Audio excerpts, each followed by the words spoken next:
Hello, and welcome to the Think and Reform podcast.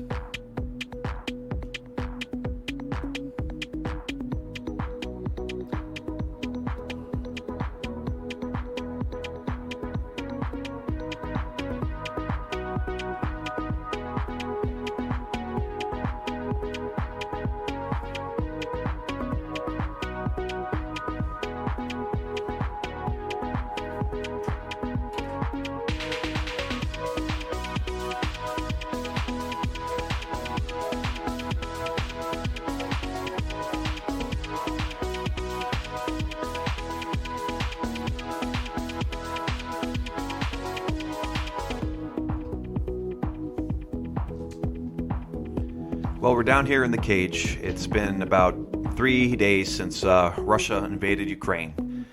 And we're going to talk about that this morning as well as several other theological issues. And we hope that everyone who listens to us walks away with encouraged to think and reform and adopt the mottos of the Reformation of Semper Reformanda, always reforming. We believe that you can do that by thinking and reforming with a biblical worldview and a biblical mindset, believing the Scriptures, the Word of God delivered to us by His Holy Spirit and by the people that He has blessed to carry out that work. Now, Dad, what do you have for us this week? Yeah, I'm coming in hot. Little upset this morning. On my way here, I had a discussion with some of my siblings. We get together once a month on Zoom, online, or not on Zoom, on a different WebEx, whatever, and we discuss stuff. Now, this morning I told them what I was doing and coming into a podcast, and we talked a little bit more, and we got on the whole Ukraine thing a little bit. And of course, the first thing I think of is how long are we going to keep on believing our media, for Pete's sake? And you know, my family, we grew up reading the Bible. Why are we still believing the media here after we've been lied to so many times?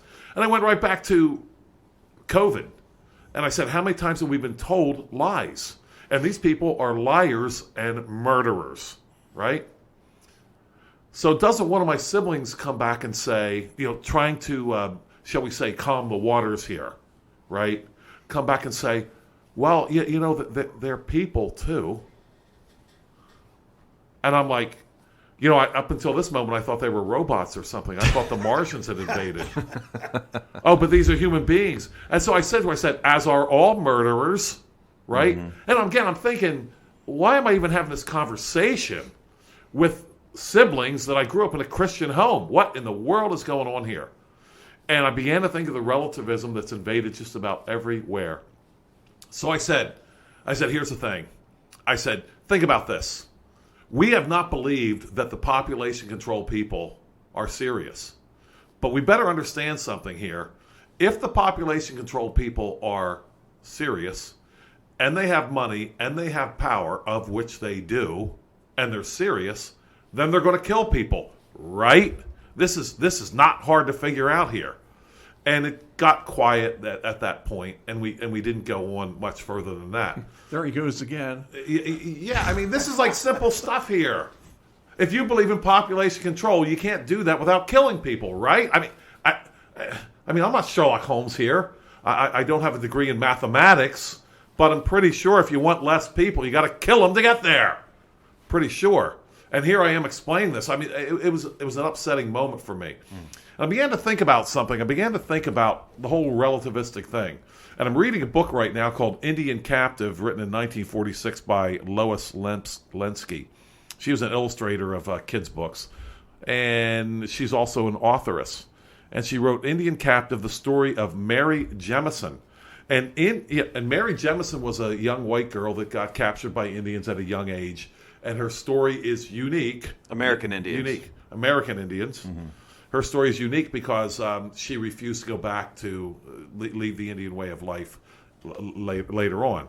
So obviously she is a very sensitive person, you know, someone to be emulated, right? I mean, everybody else talks about living like the Indians, right? Yeah. One with nature and all that happy stuff. Yep. Didn't even invent the wheel. And but no one wants to do it.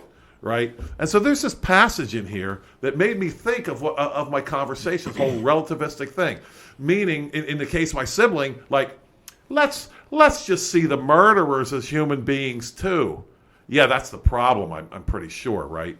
So here's something for relativism, right? The girl had to make a long trip, this young girl, Mary Jemison, and she got sick on the way. And when they arrive at where they're supposed to go, this one woman, Earth Woman, her name is, famous among the Senecas for her skills in dealing with all forms of sickness. So she looks over Mary Jemison, the captive, and here's what she sees. Silently, Earth Woman looked at the girl's thin legs and arms, examined her scratched limbs and swollen feet. She saw that her toes were worn almost to the bone from the rubbing of sand which had collected in her moccasins while fording so many creeks. Slowly, she shook her head. Then she scolded. "Why did you not kill her and be done with it?" she cried. "It would have been more merciful. A wounded animal should be put out of its misery." And I began to think about this. If you're going to be relativistic, if you're going to get away from the Bible, from what the Bible actually says, how long of a path is it between what my sibling says, hey, let's look at these people, human beings, what are you so upset about? I mean, they're only murderers. My sibling did not challenge me that they were murderers. She said, well, they're people too. Well, how long of a distance is it between what my sibling is saying and what this Indian woman is saying? Go out there, do the right thing. And speaking of pity, I just couldn't help but think a little bit of what we have in the scriptures from the book of Deuteronomy. Here's Moses talking, and he's talking about a capital offense. And he says, "Your eye shall not pity him, but you shall put away the guilt of innocent blood from Israel, that it may go well with you." Your eye shall not pity. And my sibling was pitying the one who is guilty of innocent blood. And that's a good way, according to what the Bible says here, that's a good way to keep the guilt of innocent blood with you. So I'm a little annoyed this morning. How in the world is this happening in my own family, where my father read us the Bible, a Christian family? This particular sibling has been in Bible college and on the mission flipping field. What in the world is going on? Rant over with for now. I just finished a book called 9 Years Among the Indians by a guy named Herman Lehman. And he was captured by the worst of the worst. So you have the Apaches, and he actually left the Apaches for the Comanches, who are worse than the Apaches. The universal signal that the Western Plains Indians used to describe the Comanches, because they did sign language, because there's language barriers, right? So they all had some sort of sign language. You know what the symbol for Comanches was? They take their hand, they put it across their chest like that, and they wiggle it like that. Snake. That's what all the other tribes called the Comanches. Call them snakes. You got to be pretty bad if the other Indians are calling you a snake. And so he left the Apaches to join up with the Comanches. And I thought it was interesting that at the end of the book, he gets deprogrammed, essentially, by the European folks that had left. Mother welcomed and siblings welcomed him back. And if it was a Hollywood movie, they'd get a preacher in there and they'd whip him. I'm going to whip the Indian out of this boy, and all that kind of stuff, and and all that kind of stuff. But at the end, he said, "I'm so grateful. I'm so thankful that my mom loved me, and the people in this community were patient with me. Nobody grabbed me and whipped me. They were very kind. I stole from them. I spent a long time because I was still an Indian among them." And he said, I'm glad I'm not an Indian anymore, because I was a murderer. Because if you read the book, every chapter he's killing somebody. Him and his friends are killing somebody. Came across someone, killed him, took his horses. Came across this guy, killed him, took his horses. Came across this guy, didn't want to take his horse, we just killed him. That kind of a thing. And it goes back to the Indians were murderers. I mean, it's no getting around it. There were peaceful tribes, but the peaceful tribes were getting killed by the murderous tribes. And it was only a matter of time before they were extinct. And my problem with the Indians is talking about that book there. In the European community, it always seemed like there was a voice among the Europeans saying, we got to stop killing innocent people. There was always a voice. Yeah, the Europeans sometimes killed oftentimes killed the Indians and the women and children, and that was wrong. But there was always a voice in the community saying, "Hey, that's wrong. You shouldn't do that." The Christians were always there to say, "Stop, right? Don't do this." Las Casas and South America. But there was always a voice. But where was the voice among the Indians saying, "We can't do this anymore. We got to stop raping people. We got to stop and change our ways because it's wrong." There was never a voice among the Indians doing that. But there was always a voice among the Europeans saying that. But there was never a voice among the Indians saying that. Yeah, and in order to keep that narrative going, you have to tell a certain amount of lies. For example, in the story, I think this part is made up, I'm sure, there's a speech by one of the chiefs to a young boy who wants to return Mary Jemison, and I think this whole part is completely made up. He said, "Well, she's sad. What can we do about her?" Right? Okay. And she's very sad. And this Indian chief comes down against the pale-faced people come in mighty streams from over the great waters. They come to our forests, our streams, our meadows.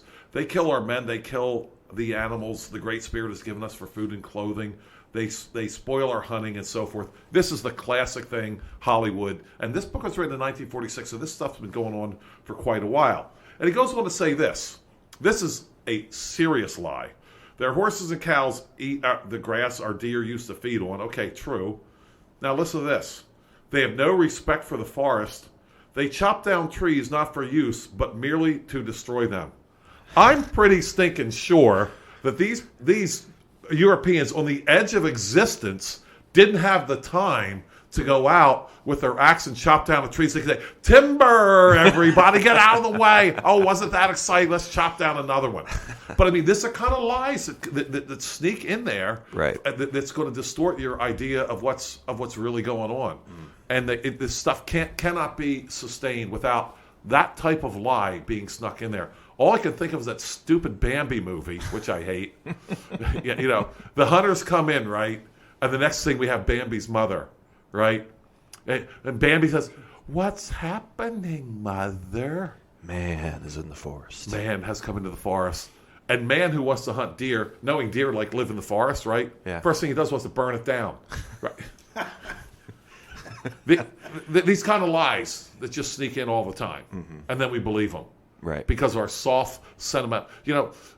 I wish the Christians would trade in, give us a soft heart and a hard head, right? But with our ignorance of abortion, we've got a hard heart and a soft head. Frankly, a very soft head. Have you seen, speaking of Russia, have you seen the video that's going around of the Russian army training? I haven't seen it. They're like grabbing guns and shooting them. They're shooting themselves point blank in body armor and standing there and taking it like a man. That's their training, And this might be like the elite of the elite. I don't know if it's basic Russian army, but they do this pretty much this highlight reel of what the Russian army is doing to train their people. Yeah. And I'm just assuming it might not be the Russian army. Maybe it's the Croatian army. I don't know.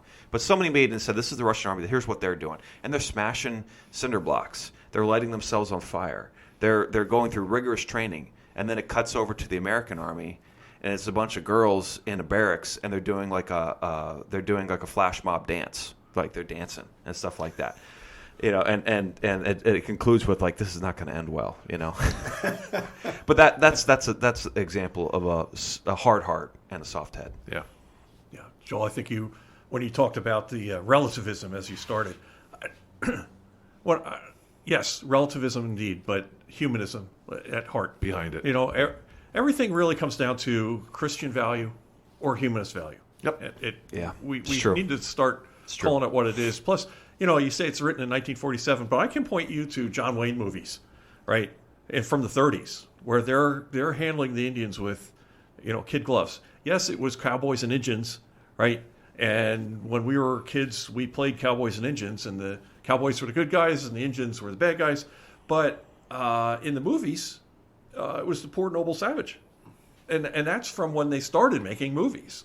So it's been with us a long time, and a not very clear view of what the Indians did. That commercial from the late '60s where the poor Indian chief is looking at the polluted river. Oh, yeah. And the tear runs down his cheek. I don't know if you've ever seen it. I have seen it. Yeah. All right. Yeah. Okay, we're the old guys. Luke is looking at me like, what is he talking about?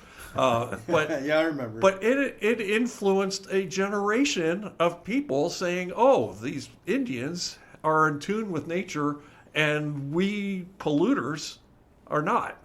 But the Indians stayed someplace until they had so thoroughly fouled it that they moved. That's why they didn't have property. That's why it's so difficult for me when people are talking about, well, we stole their land. Yeah, I know. They didn't have a concept of land. They do now. Right. Right. They've adopted the European models of ownership, but they didn't own the land. They moved around on it until it was so polluted that they had to move. I That's wonder. not true of every tribe, but Right, but I wonder about the Indian idea of ownership because people praise them. They say the Indians are so great they didn't own it. Everybody owned everything. Nobody said this is mine, this was ours, and all that kind of stuff. And then they make the claim, well, you stole my land. And those two claims are not jiving to me. They don't make sense. And I'm wondering if they saw the European concept of ownership and then they said, oh, no, that makes a lot of sense. And in that sense, they could say, okay, you stole my land, right? But you can't have both. You got to either commit to this is mine, it's not yours, and you stole it, or we don't own anything, so therefore you could not have stolen anything. You got to commit to either one. You can't have them both. But to be fair, they did trade. Peter Minuet traded beads, so they had some concept. I don't want to. I don't want to speak out of complete ignorance. Which, right. Somebody's going to listen to this and say, you are completely ignorant. But apparently the attack on Wounded Knee started with a fight over ownership. Yeah. That's apparently how that got started. Apparently got started because they were disarming the Indians, and one Indian said, I traded for this gun. This is expensive. I'm not giving this up, which I would definitely be in his shoes that say. But by that time, they had a lot of interaction with the Europeans. That's true. And the concept was now going to be spreading. Yeah. I think there's another angle here, too. To Joel's example of this discussion he had with people who are well grounded in the basics of Christianity. Back to our motto for the Mid-Atlantic Reformation Society: think and reform. And I think it goes so much to people's either inability or not having the desire to think. Unwillingness to think, yeah, because it's not that people don't. You talk about humanism. If you have a discussion with many Christians about humanism, they understand it. They understand what's wrong with it. You can sit down and go through it, and you'll be in total agreement. But then a situation comes up, and they immediately draw a humanistic conclusion because they're not in the habit of testing everything and thinking through to come to a proper conclusion before they run off and say wrong things. Well, yeah, talking this week to Pastor Matt Troella, he was saying, we have all our doctrinal statements about total depravity, but who actually believes it? Mm-hmm. I just can't believe that the hospitals are killing people. I just can't believe it. Well, how many dead people do you want? Mm-hmm. And I had to point out to my siblings today that my daughter-in-law comes from a Midwestern town, and her mother, my daughter-in-law's mother, she's in the medical field, and she works with works very closely with a local funeral home. Up until 2021, it was an average of 3 to 4 stillborns they work with a year. A year. Now that's 3 to 4 too many, but in a mid-sized town, thankfully it's not more. In 2021, in August, in 2021, after the vax, which is going to save everybody's lives, everybody should get it, right? They had 22. Oh. 22 by August of 2021. And that's one funeral. That's one funeral home, stillborns, right? Wow. And I had to point this out this morning. This is a coincidence, right? This has nothing to do with jabs and whatnot.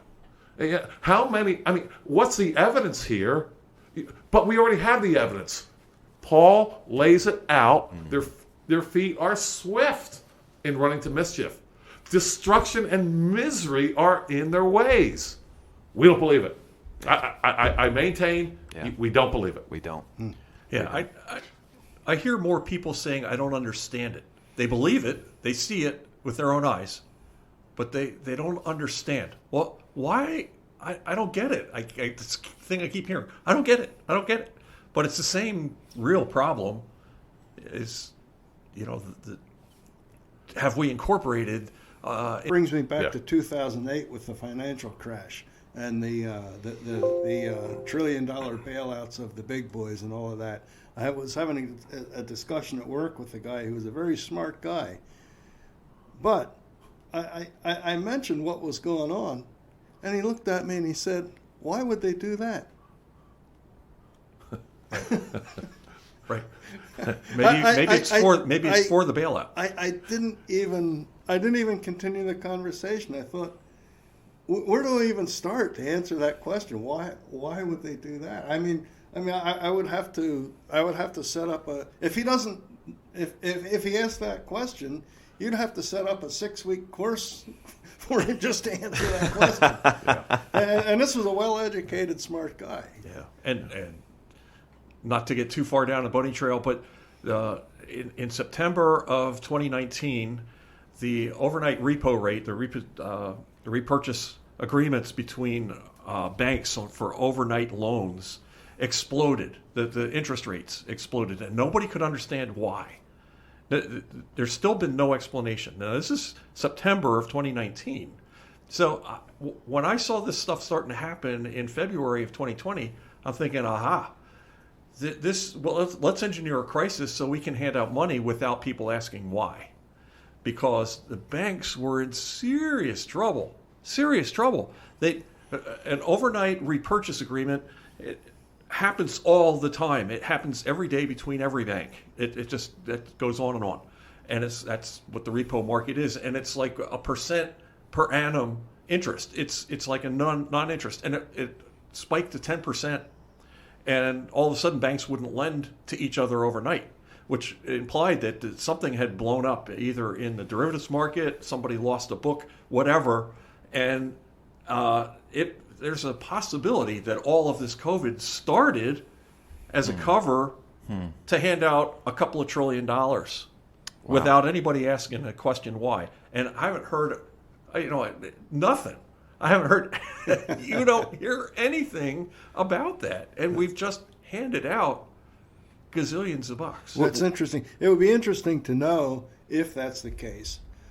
But we already know that something like that is the case. Right. I mean, something nefarious. Those kind of things are what moves all these world events. Yeah. The mystery is not are wicked people plotting to do wicked things. Right. Exactly. It's kind of like what? When What's did it they look stop? like? Yeah. Right. And just to clarify here, we're not asking that you believe every single conspiracy theory about how wicked these people are. Think and reform doesn't mean that there's a story about the wickedness and they're terrible, therefore it's true. We're not saying that.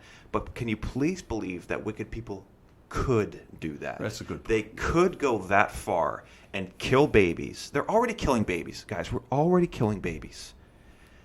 To say that we're killing old people in hospitals is not a stretch. In fact, it would be a stretch. I'm more willing to believe that we're killing old people in hospitals than we are to be killing innocent children.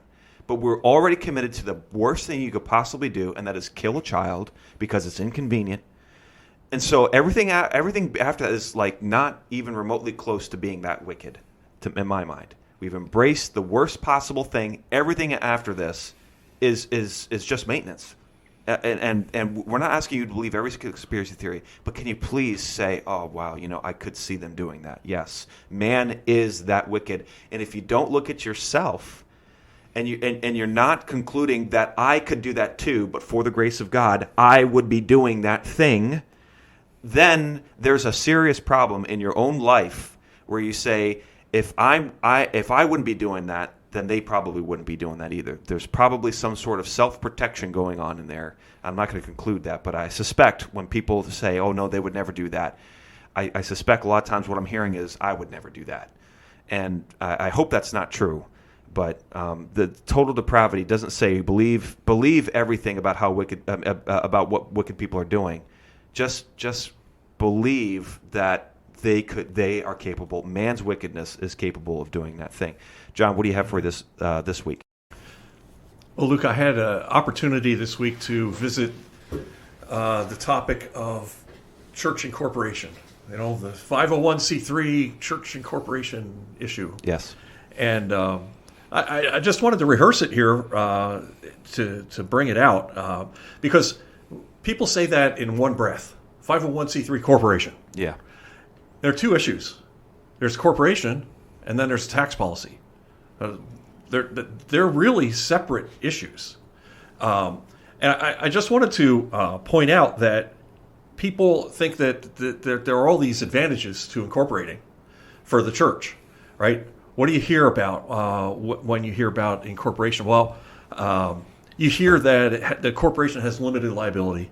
You hear that it exists in perpetuity, and it can hold a title to the church building, right?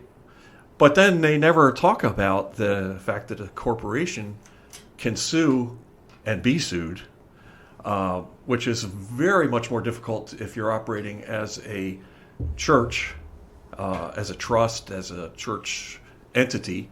But then the other part of it is that the corporation is a creature of the state, right?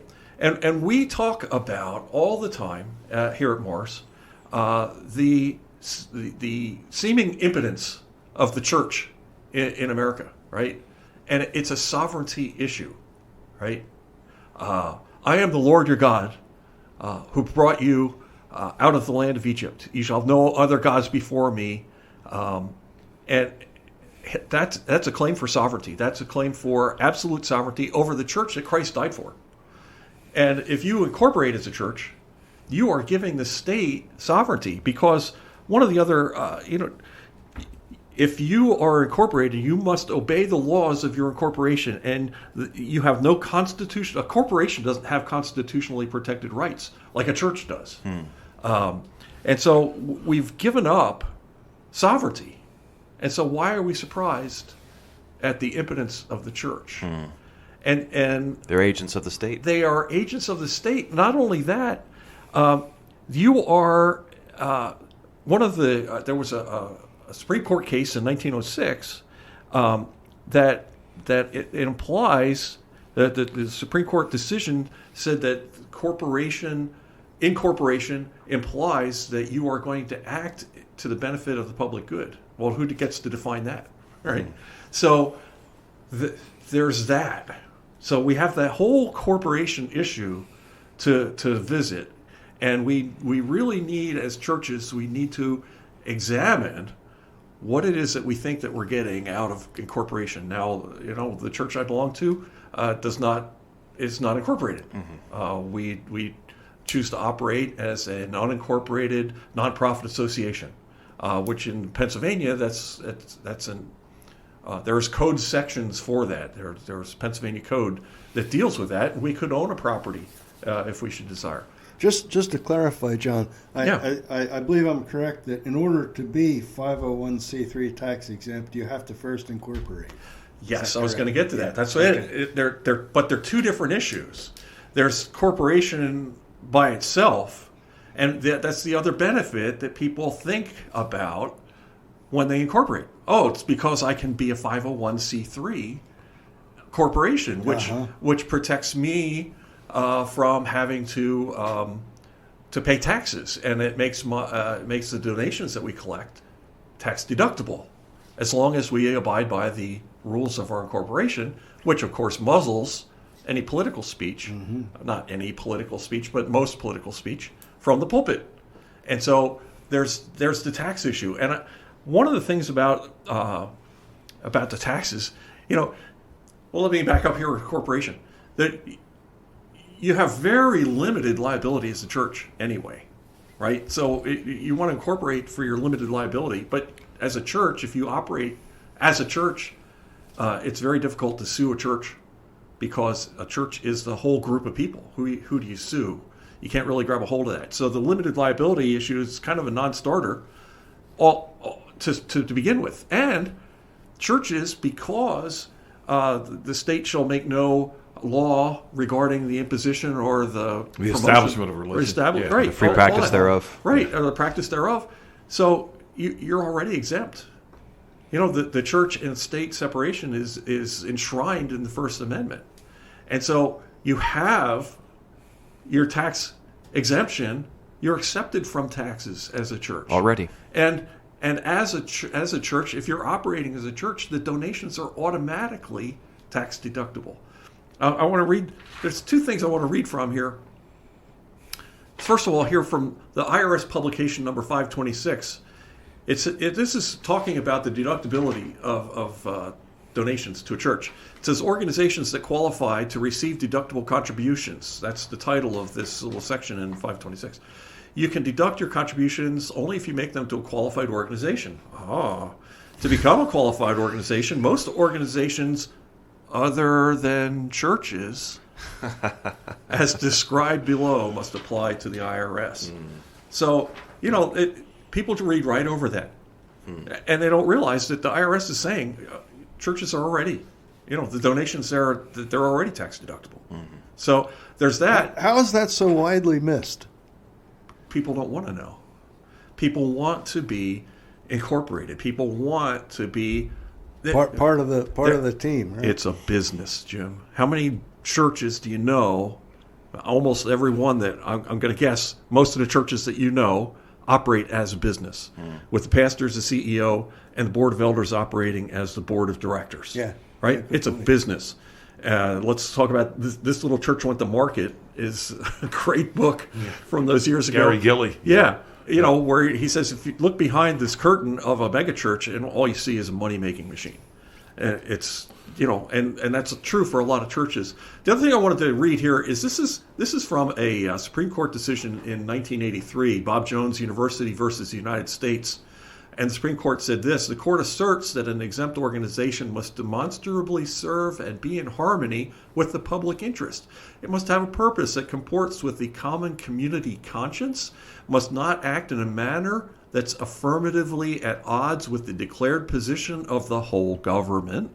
Taken together, these passages suggest that the primary function of a tax-exempt organization is to act on behalf of the government in carrying out governmentally approved policies. That's a decision of the United States Supreme Court in Bob Jones versus the United States. So why do we want to be signing up with Caesar for all of these supposed benefits when we have all these supposed benefits already enshrined in our law? And so it's something that I had to give a little bit of a presentation on this week at a meeting I was at, and it just struck me as something that we should probably talk more about. And for folks listening, if your church is a 501c3 corporation, you can take your churches away from that. It's a lengthy process, but you can pull yourself out of it. It seems to be, biblically speaking, it seems to have no value at all. 501s being 501c3, biblically speaking. Yeah. No value. Maybe legally speaking. Legally speaking, perhaps. Yeah. Perhaps, because now, look, we can call ourselves a corporation now and all that, and we can run it like a business. But that seems to me to be counterintuitive to what the Bible desires for a church to be. Yeah, John, your point about being Christ didn't die on the cross so he could be incorporated to the state. Yeah. You know what?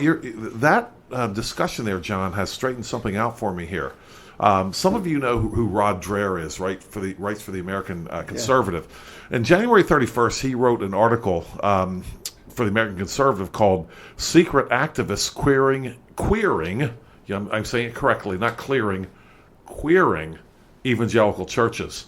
Now, the queering, I think, will result in a clearing.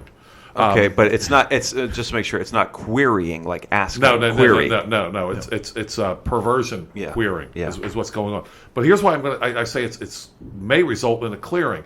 We've talked before about how this COVID thing is splitting the visible church, and there's no reason anymore for churches at all to go along with the narrative like they did so enthusiastically, quite frankly. Let's face it, the churches, for the most part, weren't like dragged kicking and screaming into this. They couldn't wait, in many cases, to go above and beyond what even the CDC was recommending at the time. Yeah. They were just so excited, and to be able to show, aren't we great Christians? Just be able to say that, we're loving our neighbor here, as if when this is over, all the mask wearing people will come rushing down the aisle for a public show of salvation as the organ plays "Just As I Am" without one plea. I think it's happened the opposite way. I think they're leaving the churches. In any case, to John's point, in this article that Rod Dreher writes, he writes about churches that are being threatened with lawsuits by trans people who've come in, become members, and are suing for their rights as full members. And I'm thinking to myself, John, how do you sue for your rights as a full member? I'm thinking that. I don't even know how you do it. But now you do know. Now I do know. Yeah. You can be sued, and when you're part of the organization, you get all the tax-exempt organization. Do you not get all the rights and privileges of everyone else? Now, if you're not 501c3, so you came in here, you're a member, so what? Some people get to be ushers, some people don't. But now, and these pastors are scared, according to the article. They say they don't have the money to defend themselves, and I'm thinking again, how's this working? How are you getting sued for this? Yeah. I just found out. One of the things that I heard that was very distressing during the COVID nonsense, talking with, I think I heard this from you, Luke. You were talking to a guy who you asked, what are the justifications for closing church? And top of his list was insurance. Yes. Insurance reasons. You don't think that that's a business? Yeah. Really. Right. Yeah. It's true. Yeah, say no more. Yeah, from this article I read, my friend told me there's serious concern among the denomination's lawyers that these undercover trans activists have found a legal way to force these congregations to capitulate on trans issues or face ruinous lawsuits. They have to be 501c3. And I think that the split is going to keep on coming. Maybe these trans people are going to be the one to smoke out the real churches from the fake ones. COVID hasn't done it. Just let us get married. That's all we ask. Yeah. Just let us get married. That's it. We won't make you celebrate it. We won't make you do anything. We just want to get married. And now we're suing. Yeah. But it might be a good thing. Hey, you know what? It just might be a good thing. We couldn't separate ourselves out. God, in the end, God will have His way. Yeah. He will identify His true church one way or the other. Yes. You referenced our friend Matt Truella earlier. Matt's absolutely giddy about the COVID and how it's drawn the lines on the churches. I mean, he's so pleased that the churches are showing their colors, and that's a really good point. It goes back to that statement made by Paul Washer, which has just cleared up so much in my mind. He just with one statement he just washed away so much fog in my mind. But he said that I've heard recently that I may have said this on the podcast before, but I'm going to say it again because I love it. He said I heard recently that some pastors out there are starting to get rid of the term pastor and are starting to call themselves life coaches. And I thought, oh man, that's so messed up. You should call yourself a pastor. You should own that title.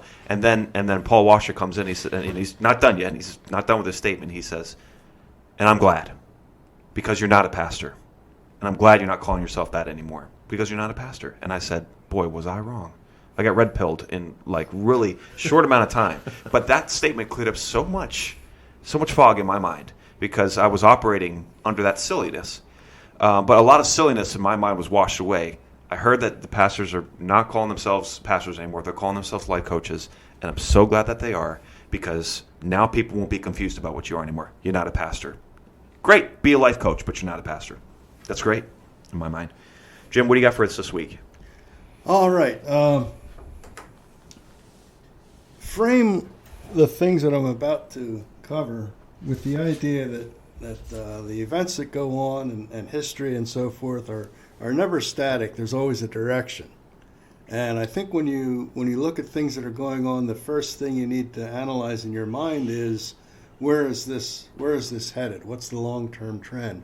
What's this do for the future? And of course, where did it come from in the past? Years ago, during the height of the Cold War, we had the communists, the Soviet Union, and it was not fashionable to be anti-communist. It was not fashionable to be against the Soviet Union. The Soviet Union was spreading communist subversion all throughout the world. It was a military threat. I think that was probably overblown for various purposes and reasons. Nevertheless, it was a military threat. And if you were one of those who tried to sound the alarm, tried to alert people, you were not popular with the media at all. And it's interesting that in the progression of history, what has happened in Russia for the last 10 or 20 or so years, things have gotten much better. Not perfect, long way to go, but things have gotten much better. And now all of a sudden, it's you're really cool if you hate Putin, and it's okay to hate Russia.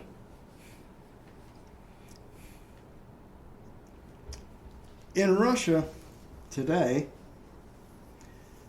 well, to back up a little bit, many of our listeners, probably most of our listeners, are familiar with Alexander Solzhenitsyn, who wrote the Gulag Archipelago in 1973. He had his citizenship in the Soviet Union stripped for writing that book, and he wound up in the United States.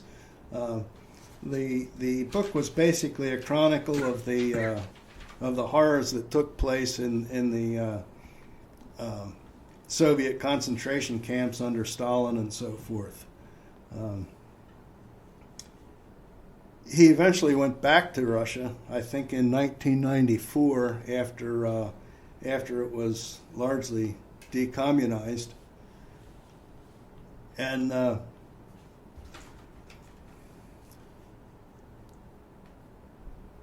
today, his book, The Gulag Archipelago, is required reading in Russian schools. Wow, I didn't know that. Required reading. It must be taught to 16 and 17-year-olds in Russian schools. Wow. I'm guessing not here, though. No, you don't have to. Oh, okay. No, All right, yeah, no, okay. you don't have All to. Well, you have to be able to read. Here. Yeah. Here's what Putin said about Solzhenitsyn's book. Without knowing what is laid out here, we will not have a full understanding of our country, and we will have difficulty thinking about the future. So Putin is apparently the mover and shaker behind having Solzhenitsyn taught in Russian schools. Second item, in 2014, the Russian government sponsored a conference that had between 1,000 and 1,500 delegates from all around the world. The title of the conference was Large Family and the Future of Humanity, was the name of that conference. Okay. Sounds good. Here's an excerpt from the opening statement of that two-day conference. It reads a little bit funny, and I think that's probably because it's translated from Russian to English. But anyway, here it is. The significant magnitude of the current global instability is caused by the sensate culture and a modern-day dimension in world history, the destruction of moral standards such as goodness, truth, and beauty, and a destruction of faith in a created natural order that distinguishes good from evil. So that was the opening statement from a conference that was sponsored by the Russian government. The bad guys. Yeah, the bad guys, yeah. The bad guys. I'm going to one more thing here. There's a little bit of reading here. I apologize if it's a little bit long, but it's such good stuff. I just have to read it. I'm not reading nearly the entire thing, but what I'm doing here is I'm quoting Vladimir Putin from an article from CNS News. Russian President Vladimir Putin, a former lieutenant colonel in the KGB, strongly criticized the woke social justice warriors in the United States and Europe, arguing that they believe just like the Bolshevik communists did in the former Soviet Union. They are ruled by a dogmatism bordering on absurdity, he asserted, noting that cancel culture is nothing more than reverse discrimination and teaching children that sexuality is flexible is potentially a crime against humanity. That's Vladimir Putin. Further down, we look in amazement at the processes underway in the countries which have been traditionally looked at as standard bearers of progress, said Putin. Some people in the West believe that an aggressive elimination of entire pages from their own history, reverse discrimination against the majority in the interest of a minority, and the demand to give up traditional notions of mother, father, family, and even gender. They believe that all these things are mileposts on the path towards social renewal. We have a different viewpoint. At least the overwhelming majority of Russian society, it would be more correct to put it this way, has a different opinion on this matter, he said. We believe that we must rely on our own spiritual values, our historic tradition, and the culture of our multi-ethnic nation. The advocates of so-called social progress believe that they are introducing humanity to some kind of a new and better consciousness, said Putin. The only thing that I want to say now is that their prescriptions are not at all new. It may come as a surprise to some people, but Russia has been there before. And I'm not going to read too much more. I'm skipping a lot. He says, I repeat, this is nothing new. In the 1920s, the so-called Soviet culture trägers also invented some newspeak, believing that they were creating a new consciousness and changing values that way. And as I've already said, they made such a mess that it still makes one shudder at times. Calling a spade, this verges on a crime against humanity, and it is being done in the name and under the banner of progress. So maybe this sheds some light on why our media and our government hate Vladimir Putin. And it needs to be taken into consideration with regard to what's happening this week, actually, with the strife between Russia and the Ukraine. Well, I listening to that, it's a scary when I agree with that guy more than I agree with 99% of the people in our government. Maybe in our churches. And in our churches too, right? Yeah. Calling a spade is now a crime against humanity. And now the people who believe that it's a crime against humanity want to tell me that he's the bad guy. I'm like you said, I'm not willing to believe. I'm not willing to commit to that. To me, that's too much of a commitment. And another thing that's too much of a commitment. For example, do you guys see that apartment building attacked this morning? No. There's a missile flown into an apartment building in Ukraine. Okay, no, I didn't see it. Allegedly. Yeah. I don't know what's going on anymore, right? I don't trust anyone. However, there's no plane, there's no helicopter. It's just you see an apartment building has a camera, and you just see a missile fly into an apartment building. Just bam, nothing. Nothing flies by. No other missiles go off. It's just a random missile goes into an apartment building. I'm thinking, why would you do that? Just fly a missile into if you're Russia, right? Unless you're trying to terrorize. If you're trying to terrorize everybody, that's how you would do it. But Russia has a specific goal they're trying to achieve here. And I don't think that they're trying to just randomly kill people. And my thought right now is I don't believe that was Russia.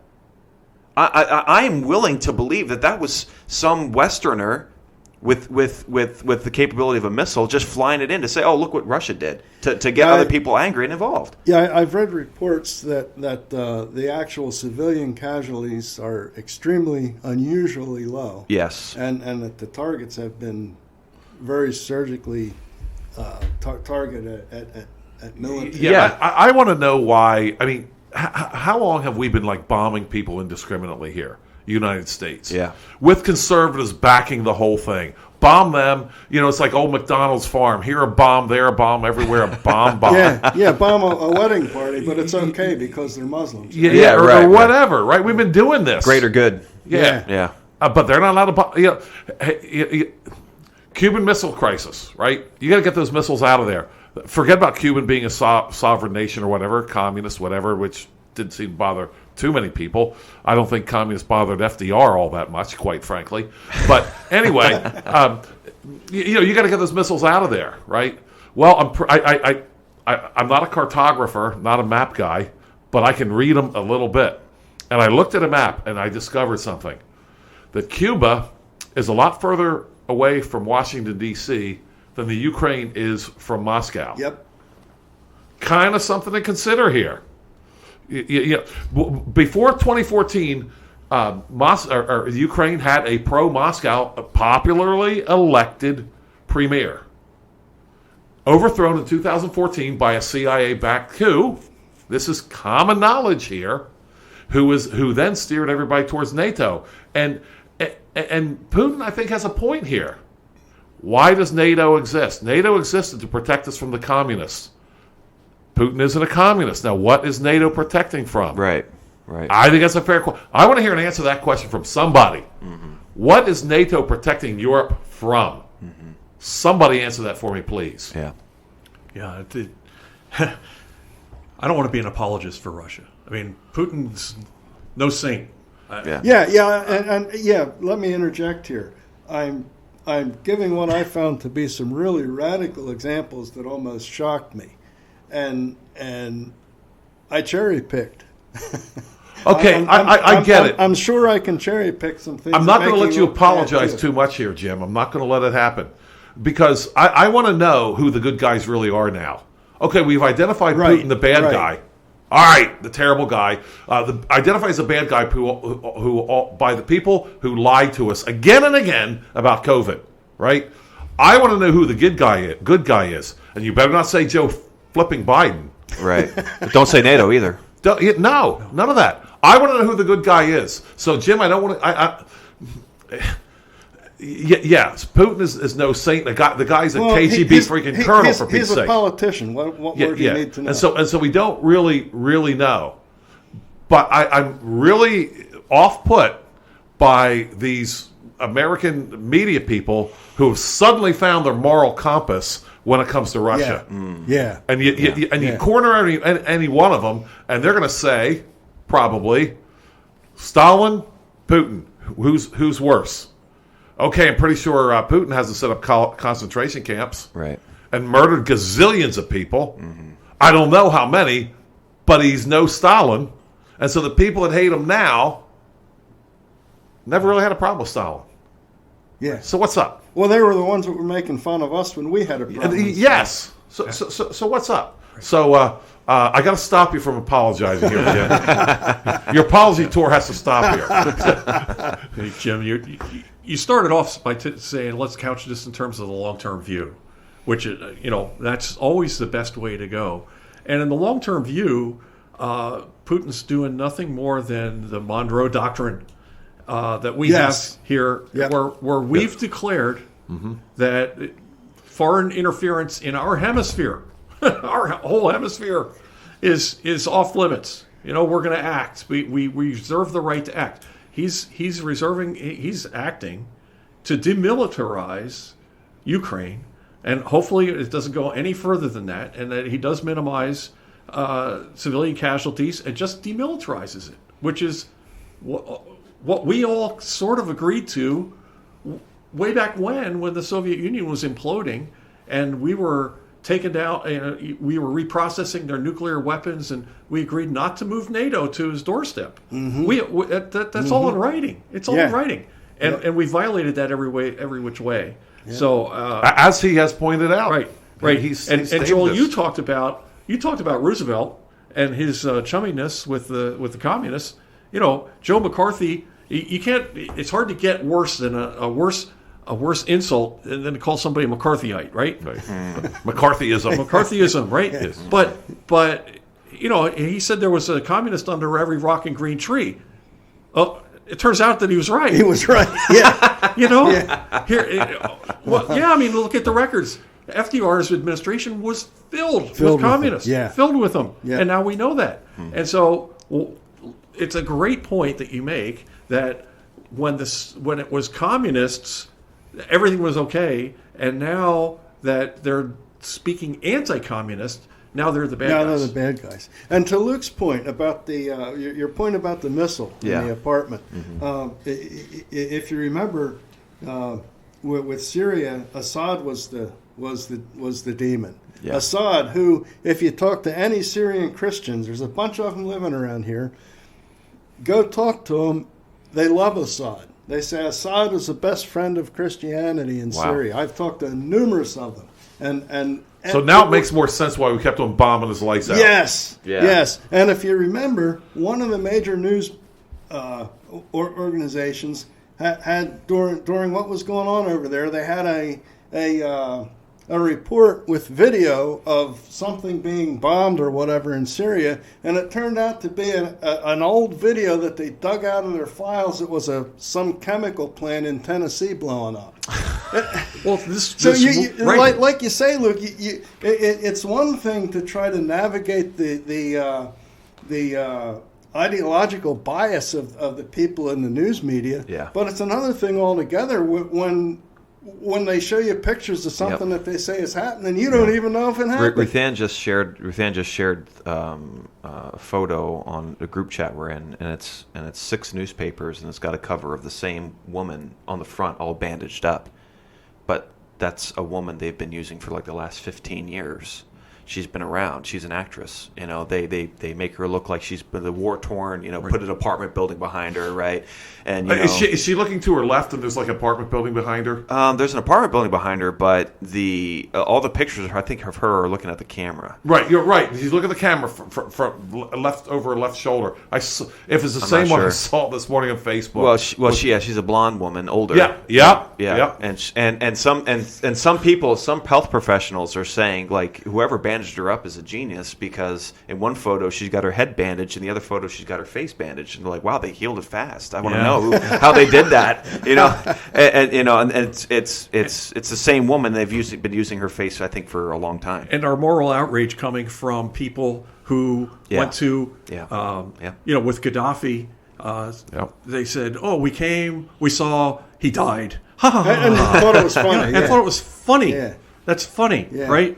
Yeah. And the reason it all happened was because he was using gold instead of the dollar. Absolutely. I want to say something about the outrage and stuff like that, and getting involved in war. There's something to be said. A lot of the pietists, they bemoan Facebook and technology, but thanks to Facebook and Twitter, it's just going to be so much more difficult for these people to get America involved in a war they don't want to be involved in. Mm-hmm. It's going to be that much more difficult. They're not in control of the information like they used to be. Mm-hmm. And for them to say, let's get the Americans mad, and, war, those dirty Russians, and then you got people just sharing one meme.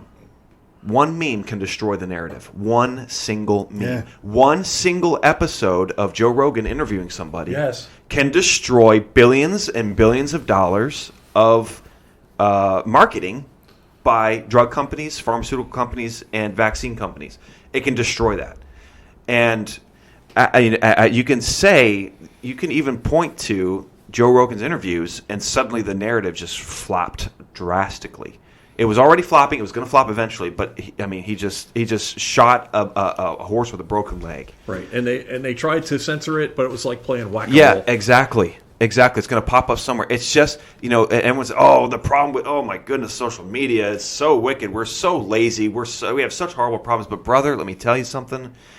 If it means that we're going to avoid a war where thousands of innocent people die for no freaking reason other than a politician wants to make a good trade deal, or he wants to make himself look great, or, people want to sell a lot of product that doesn't normally sell well unless there's a war, then it's all worth it. I'm sorry. It's worth it. It's all worth it.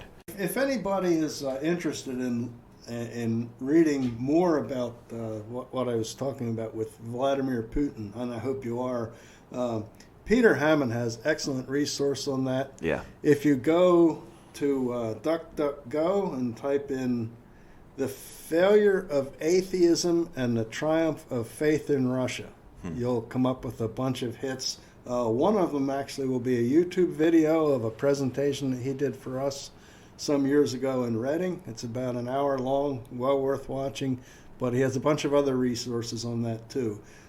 He's actually addressed this issue too. He actually has a video about this issue, Ukraine and Russia. Yes, Yeah. yes, it's specifically about this. The materials that I used here today were from other sources because I think it's just good to reach out beyond our own circles for information, but all this is in his materials, and it's very, very fascinating and enlightening stuff. It's interesting that Peter was in the military in South Africa when they were fighting in Angola for their survival, right? Because the communists, backed by the Soviet Union at that time, were intent on wiping out South Africa and taking over with the communist revolution there. And so he knows whereof he speaks. He fought the Soviets, but now I don't know if he's a fan of Putin, but he sees clearly the difference between what they were and what they are. Yes. Yeah. Definitely an attitude shift, and especially any communist worth his salt, as we see here in America, or a socialist, would never require the Gulag Archipelago to be read. No. They would never require that. If that's required reading in Russia, then something's on the up and up. Something's going on. Yeah, something's going on, because, and I mean, I would never, as a socialist, say, by the way, now that we're in control of the schools, let's have everyone realize what the danger is when we start controlling the schools. I would never do that. Right. I would never do that. That calls them to think about government control. I mean, that book absolutely condemns government control. And that to me, it's almost like arguments over. Almost. Like, how could you possibly... Good point. How could you possibly, as a communist, require that book, a death knell to communism and socialism, to be read by the schools when it specifically states in the Communist Manifesto, we need to control what these people are thinking, because if we don't control them, then they're going to have the ability to see that we're frauds. Yeah. If you ask anybody over 50... or a lot of people under 50 also, obviously, what's the most, off the top of your head, what's the most anti-communist book worldwide that you know of? They're going to say the Gulag Archipelago. Yeah, right up there with 1984 and Animal Farm. And the Bible. Lord willing. There you go. Lord willing, they say the Bible. Well, folks, that's the Think and Reform podcast. Jim, John, Joel, and yours truly, Luke, say thank you so much for listening. We encourage you to keep our motto, keep thinking about our motto, think and reform, and pray that you guys go out into the world and view everything with a biblical lens. Thanks for listening. We'll see you next time.